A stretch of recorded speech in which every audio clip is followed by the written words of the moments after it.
All right, everybody, welcome back to another episode of the Fearcast. This is the podcast dedicated to OCD and anxiety spectrum disorders and getting your life back.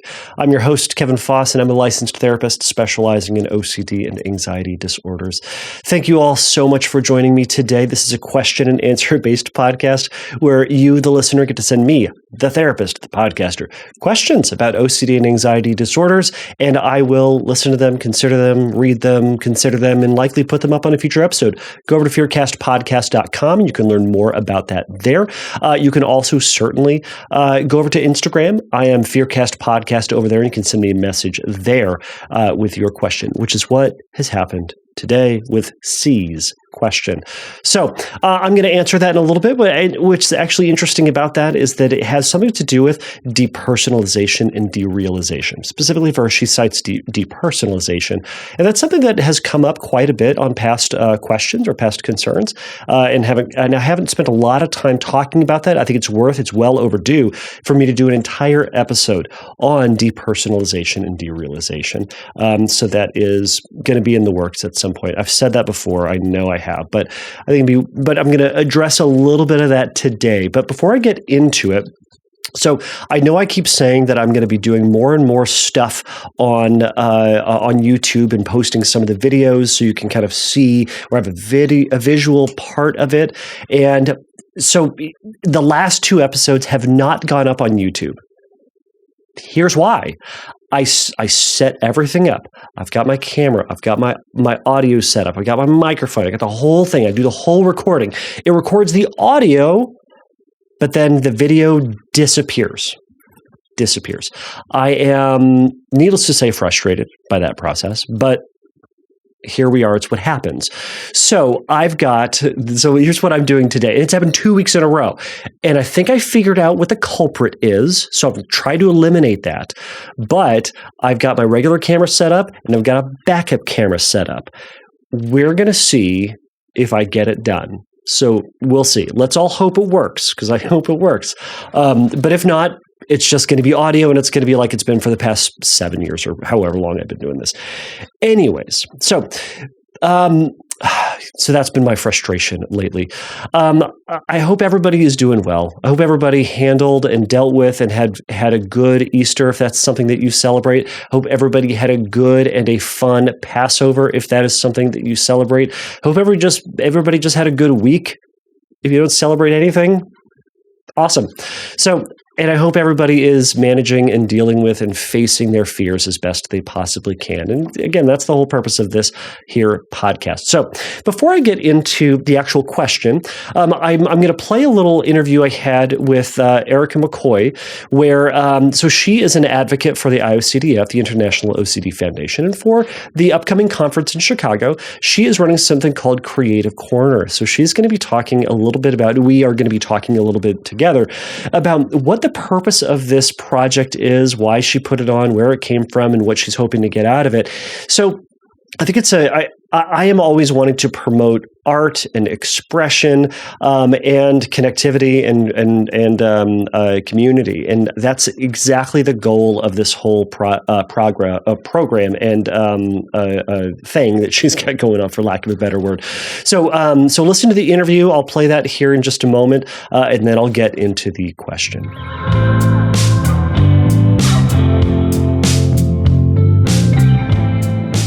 All right, Erika McCoy, thank you so much for joining me on the Fearcast to talk about Creative Corner. So, you reached out to me a couple weeks ago and shared, hey, can you get some of the word out? And you shared a little bit about what Creative Corner is, and I'm really excited to have you on to talk about what Creative Corner is, how people can get involved, and how people can start to see some of the art being produced from this. So, take it away. Tell us everything we need to know about Creative Corner. Well, hello, Kevin. Thanks so much for having me on. I really appreciate it. Yes, I'm here to talk about the Creative Corner that will be at the 30th annual OCD conference put on by the International OCD Foundation. In Chicago this year. Everyone go. Yes, everyone, make sure you go. It's going to be a wonderful experience had by all. For those of us with lived experience, counselors, researchers, all of that good stuff. But so this whole Creative Corner thing happened actually for the first time last year in Florida. For those that may have came and experienced the CC at OCDCon. Do you like all those C's in there? That's a lot of letters. People get mad that Therapy Land has so many letters. You just add in letters. Yes, we like letters and we like acronyms, don't we? We sure do. We sure do. We like him AF. That people are still saying that, right? Go ahead. Well, so the reason why, so this comes out of so I'm a leader and co-leader with Halima Flint for the Creative Expression SIG. And that anybody can sign up for that. So if you guys want to get involved in that as well, that's for all of us in the OCD community that are any sort of creative person. So if you're an artist, musician, film, dance, any of those things, and you want to get involved with advocacy or just any sort of want to be a part of that community, I'm more than happy to have you be a part of that. And what happened was my first conference I ever went to was San Francisco. And man, was that overwhelming for me. Okay. Mm-hmm. There was a lot going on. And there was just too much. I mean, there was so much going on. And so after that conference, my body, mind, and soul needs a little bit more of a different type of interaction for me to absorb information, for me to be able to just exist in some kind of way that is cohesive. And that's where I kind of started thinking about what is a way for me to be able to experience, and others, for me to be able to experience a conference so it's not just so overwhelming. And that's where the Creative Corner kind of came out of. And I started, me and Halima started thinking about what that kind of would look like, right? Because we already had the after hours activities, and that was all really wonderful. But I was like, wouldn't it be awesome if we just had a space that was like all these creative activities in one space, and we could all come together and, do our thing and just kind of have a place to relax. Not all of them are just after-hour activities either. There's some informational. I'm not going to go as far as art therapy because that's not what's going on in there. But they're therapeutic in sense. I want to be careful with what I say there. But sure. It's mainly for connection and just really having a place that you can hang out during the conference and do things together, right? Because I know when I went to the conference, I was just like, I'm so excited. I'm going to meet all these people with OCD and all these cool people. And then I was just like left standing in the hallways. Like, I don't even know what to do. I don't know where to be. I don't know what to go. And the Creative Corner is just, because even if you don't consider yourself an artist or a creative person, most people I know like to gather together and do some kind of activity together. And when you do that activity together, that opens the door to be able to talk and just get the juices flowing to meet one another, And when we got down there and we were planning all these different things and getting the SIG involved. We had not alone notes in there. And so there was card making happening the whole time. And we had bling out your pill bottle. Everyone really loved that one. I don't know if you. That sounds fun. That one was a really fun one. And so it was just a place it's just a place to have fun, and be amongst the community. And so it went really well last year. So of course we had to bring it back again this year. And this year we have, I want to say, altogether 15 activities and or presentations going on in that space this year. Yeah. Yes. And of course it's going to be open all 4 days just for open create time. So there's going to be the programming going on. And then if there's a time that you just want to come in and just draw, or there's going to be different supplies in there. And the art gallery is going to be on a loop going on in there on a TV screen. Awesome. So that was what I actually reached out to you about, was helping me spread the word about making sure that if you create anything, get your artwork in there. Mm-hmm. I remember last year we had someone that made bracelets and took a picture of it, and we put that in the art gallery. Like some people think I have to create some like major masterpiece to be put in an art gallery, but if you create it and you can take a picture of it in some sort of way, we want that in the art gallery. You know? Yeah. Now, is this stuff that is going to be created there that's going to be put up on that? Or is that stuff that people can send photos of in advance for it to be put up on the loop? Yes. So for the art gallery, that's going to be stuff that is in advance. So the deadline is April 28th, which would be this upcoming Monday. So. Okay, so I'm going to put that up on Instagram, and we are going to try to get this podcast out as soon as we can.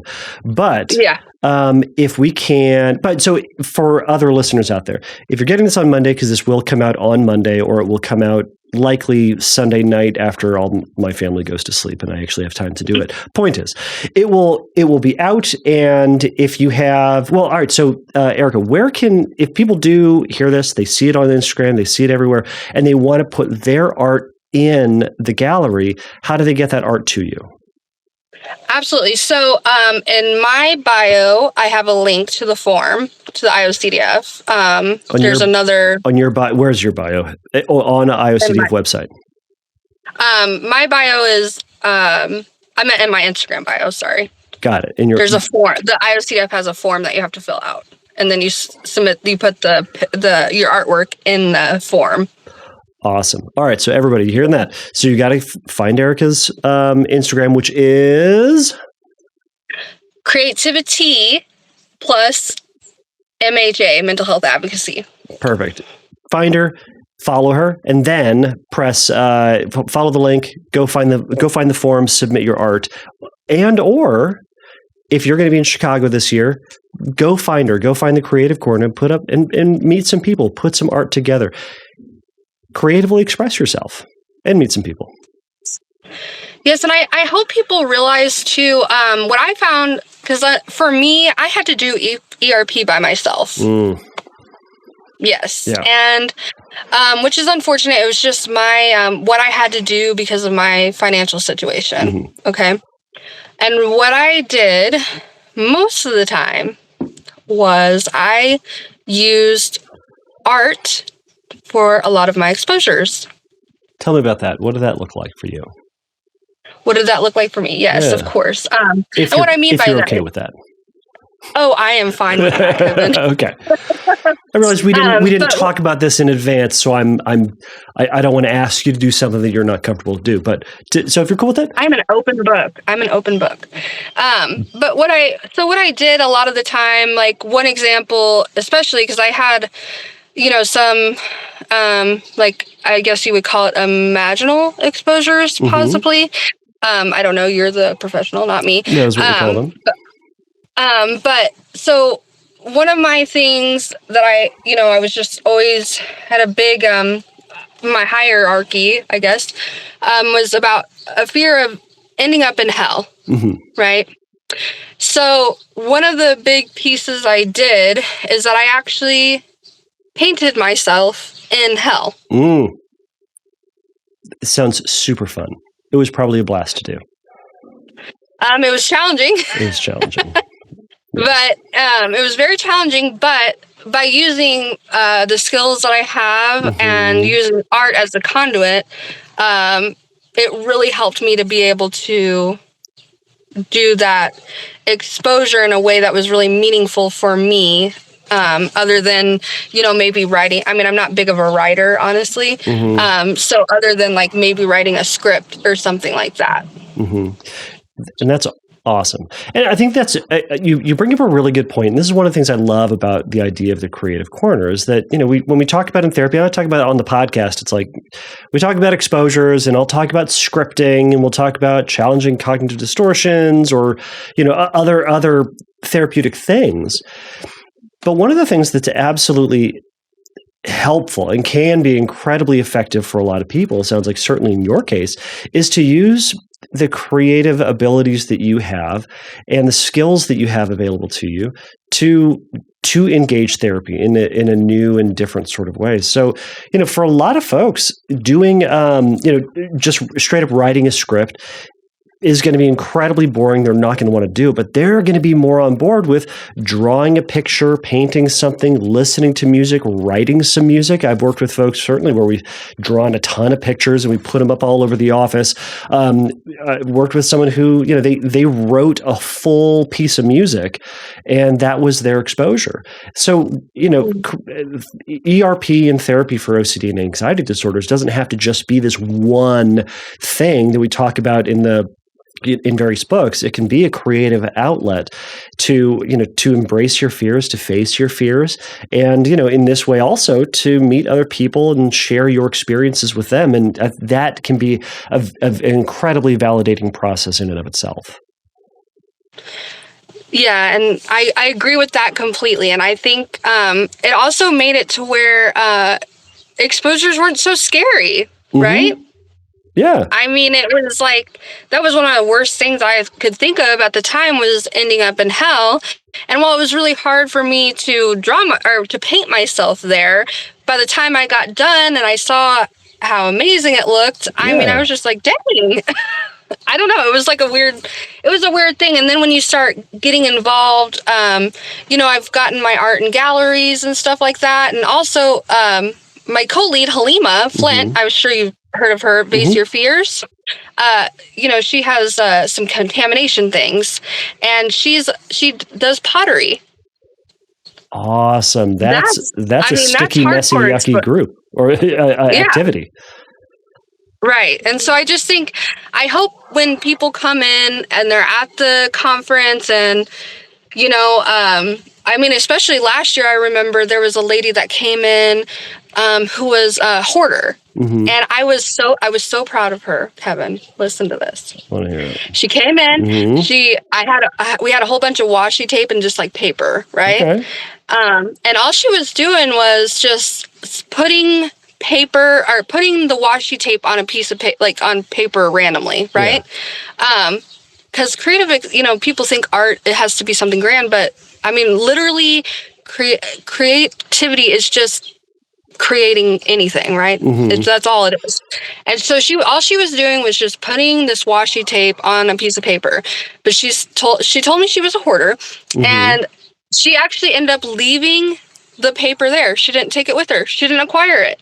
Wow. That must be a challenge. I don't know if she realized how big of a deal that was, but she just left it and she went on her way. And she was really stressed out when she first came in.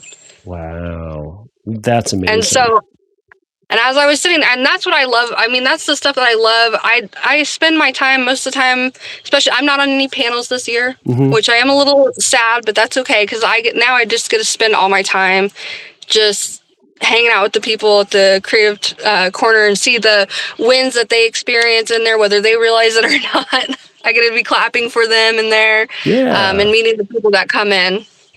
That's going to be amazing.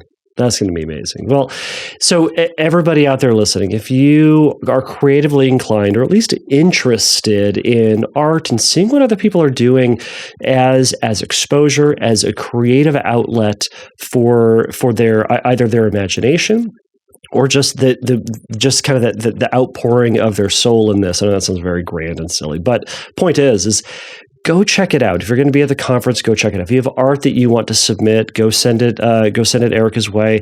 And it's not only an acknowledgement to the individual who's doing it, but it's also an encouragement to other people that they can be bold, they can share, they can face their fears in a way that is both creative and also kind of fun. Right? Exposure doesn't have to just be this terrifying thing. I mean, it's usually not fun by itself, but you can do it in a way that is a thing that you enjoy. So this is another reason I love this idea and want more people to take advantage of it. Yes, please. I'll just leave it with this little PSA, I guess. We would love to have you come to the creative. Well, of course, come to the conference, and then while you're there, if you have even just a couple minutes, just come on in, hang out, take a deep breath, scribble on a piece of paper, or make something more in depth. It doesn't matter. Come say hi.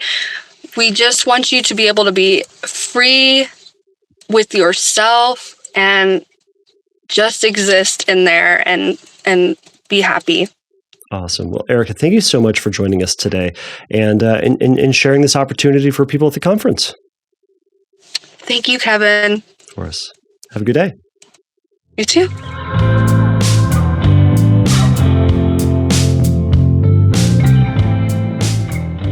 All right. So I hope you enjoyed that conversation with Erika. It was awesome. It was super fun. I've been on her. She does every year. Sometimes twice a year, it seems like. But every year she tries to do a fundraiser for the IOCDF. And she does these just crazy marathon length Instagram things where she'll be on for like 12 hours. And I think last year she was on for 12 hours and she raised, I think, $2,000 or something like that. So she was talking to me off camera about trying to up the ante of that and trying to be on there for 24 hours and raise $10,000, which is a huge feat. And if she can do it, awesome. And I just said, don't burn yourself out or lose your ever-loving mind. And I feel like if you're awake for 24 hours and trying to be on for 24 hours, she's going to lose her ever-loving mind. But either way, Erika, if you're out there, if you're listening and you're doing it for 24 hours, let me know what time slots you want me on. I would love to be on to help support the goal. All right.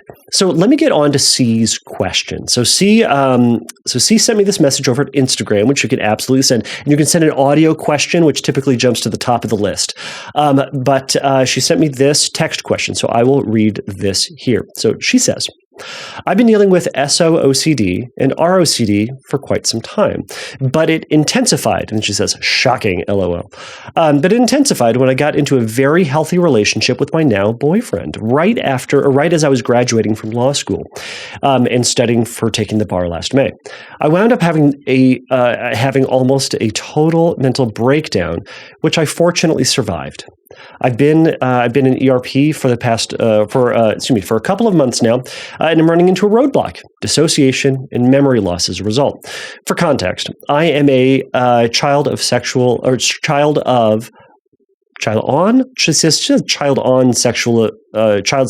I think it's child. Anyways, she writes child on.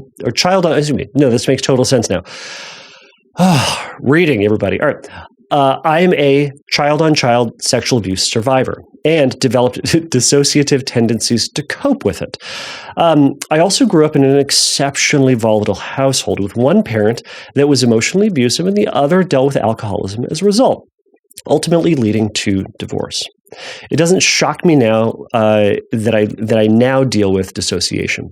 The problem is my brain seems to check out whenever I sit with anxiety, as is prescribed in ERP, exposure and response prevention. If I try to sit with the what ifs or the anxiety that I'm gay or not attracted to my partner, or insert OCD theme here. My compulsions are almost all mental, and when I try to resist them, my brain overrides me and dissociates. I'm having trouble remembering a lot of the past year as a result. I guess my question is, how do I push forward with exposure and response prevention when my brain seems to have this coping mechanism built in that isn't serving me and enabling my OCD? Sincerely, C.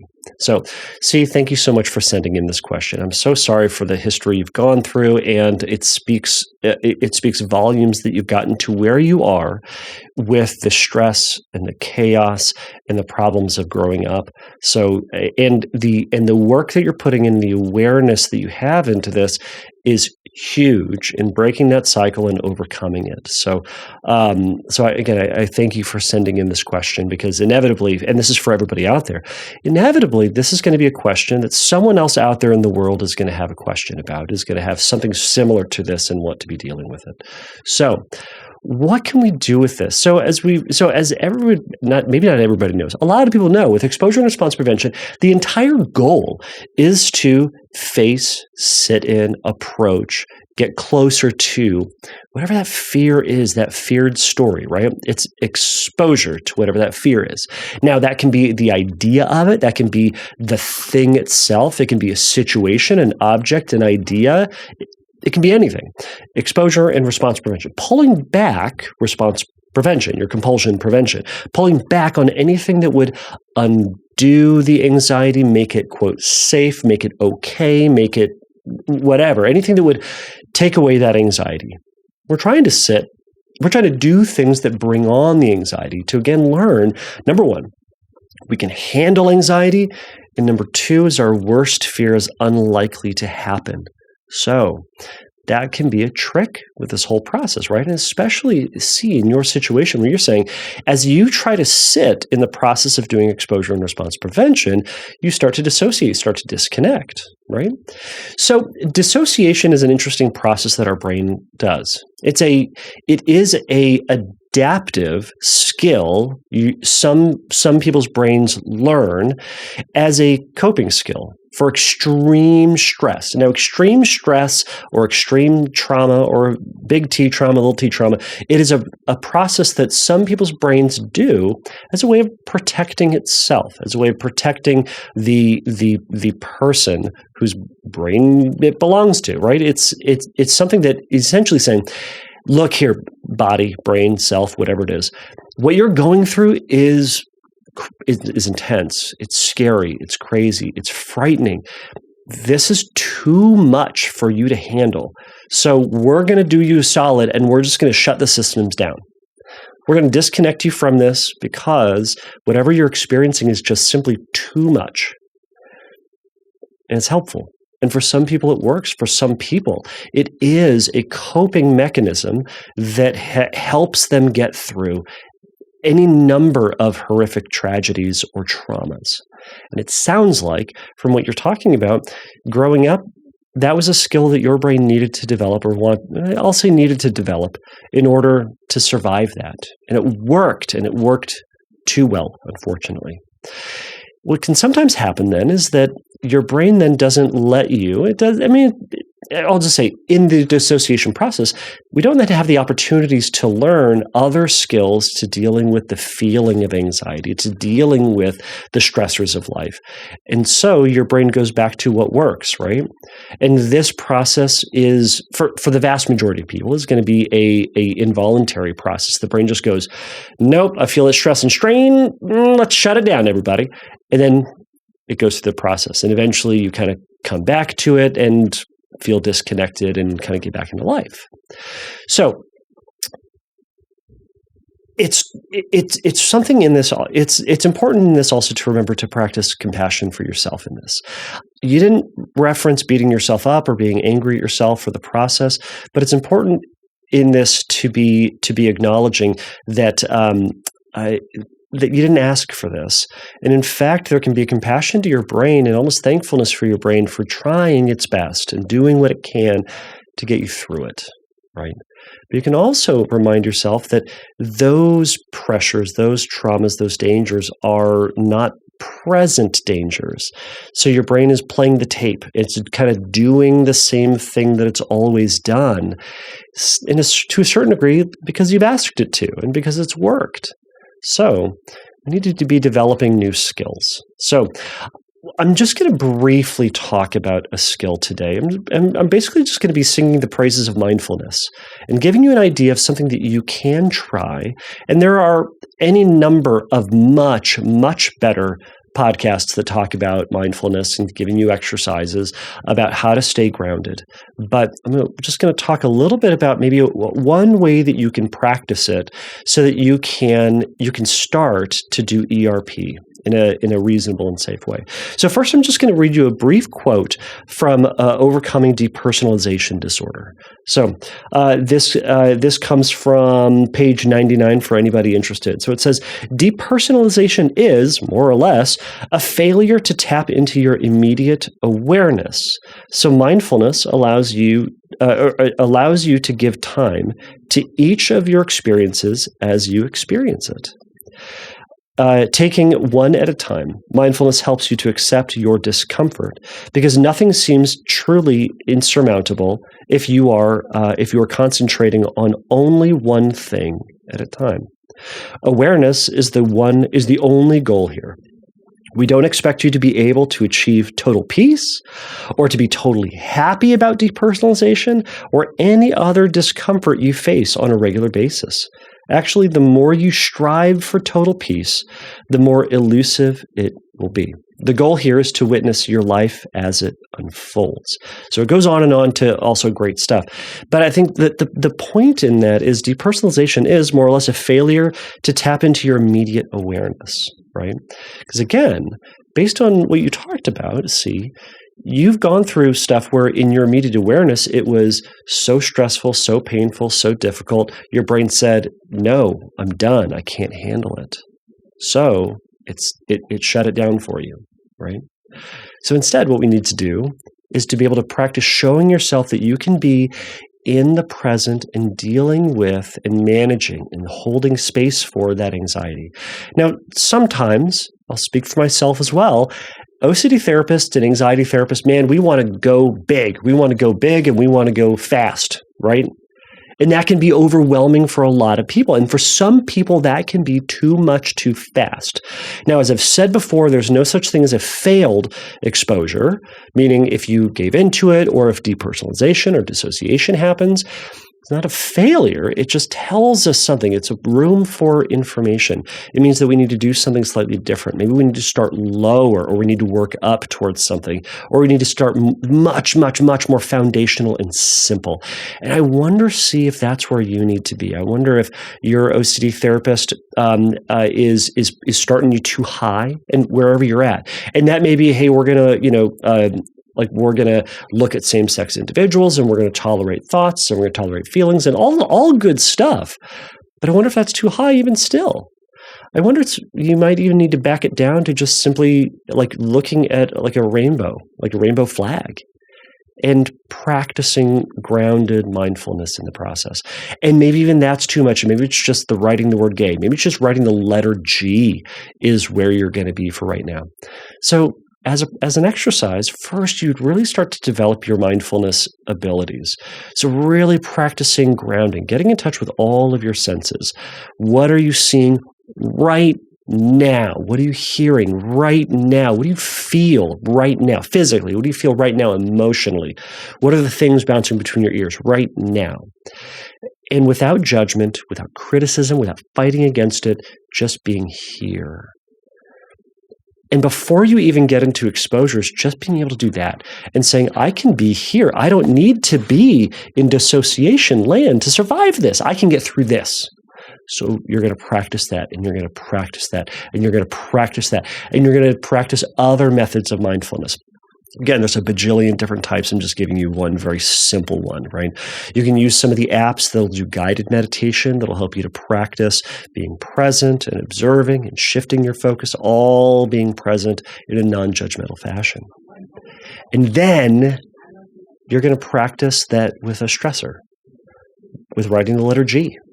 And you're just going to write the letter G. And that you may say, Kevin, that's super easy. That's too easy. Great. You're going to write the letter G, and you're going to sit there and you're going to be present. And you're just going to notice what that experience is like. 2 minutes. That's it.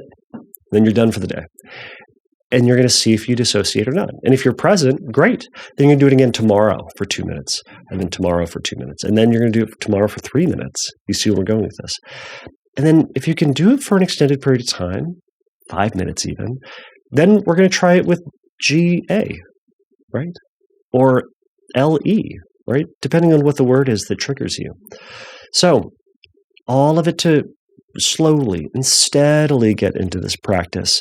And if you start to dissociate, that's okay. We're going to back off of the exposure. We're going to reground ourselves to just what's happening right now. No pressure, no stress, learning that the present moment is safe. The present moment is okay, and you're okay to be in it. And you can deal with and observe and make space for the stressors and stuff that's in it. And then slowly start to move up. And again, at any point in that process, if you start to dissociate, great. We back it down a little bit, we work, and then we move back up again. So it is, for you, something that you'll go through a lot slower, but you really want to get those mindfulness and grounding skills first before jumping into it. So see, I hope this was helpful. I hope this gives you another thing to think about, another thing to practice. And shoot me an email, shoot me a message again, and let me know how it's going, or what's been working, or what's not been working. And I'd love to share that with everybody else out there. So, I hope you can keep pushing forward. I hope you can find some recovery in the process. So, best of luck, and thanks so much for the question. Thank you for listening to the Fearcast. If you would like your question answered on a future episode, please click on the Submit a Question link at fearcastpodcast.com. If you would like your question answered sooner, please send me a recording of your question to questions@fearcastpodcast.com, or by sending me an audio message through Instagram by DMing me at fearcastpodcast on Instagram. If you like the Fearcast, please write a review on your podcast platform of choice. Please remember that the Fearcast is not a substitute for psychotherapy. If you need a little bit of help in your recovery, please go over to fearcastpodcast.com and click on the Find Help link, and there's going to be some information for you there. So until next time, take a risk, challenge yourself, and don't take your brain too seriously.